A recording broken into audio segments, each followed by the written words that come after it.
So, ayun na nga, no, na naputol or nabali yung oil cap ng PCX. So, how does this happen? Well, ginamitan ko siya ng impact wrench sa pag-tighten nitong oil cap.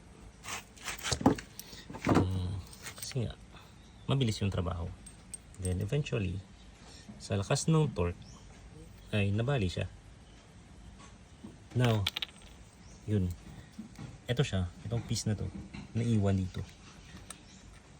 Naiwan na napakahigpit kasi nga, torque wrench naghigpit sa kanya at saka nabalik.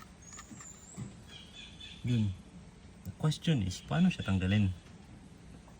I've been looking tutorials online.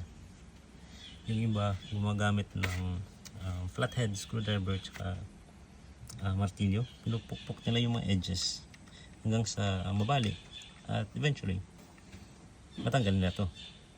Pero may downside yun kasi yung mga bits, maliliit na bits, may iwan, baka may iwan doon or pumunta dun sa mga kaloob-looban nitong area na to. So hindi ko ginawa. Now, meron akong kita.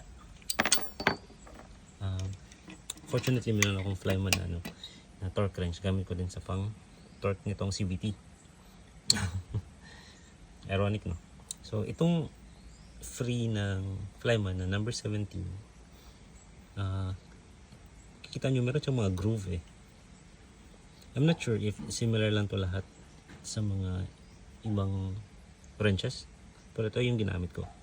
No, itong gap niya, yung distance niya, tsaka itong groove, saktong-sakto doon sa butas. Diyan. Diin mo lang ng konti. Ito, gamitan mo ng extension. Ayun. Tsaka, dugtong mo yung wrench. Ikutin mo counterclockwise, dahan-dahan, hanggang sa natanggal siya. So, safe. Walang naiwan ng mga bits. And natanggal yung piece. Gamit yung groove na siya yung nag-act as friction dito.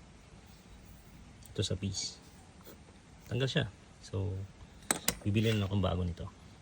And lesson learned, huwag gumamit ng impact wrench sa pag-tighten ng mga bolts and nuts na motorcycle kasi ang late lang ng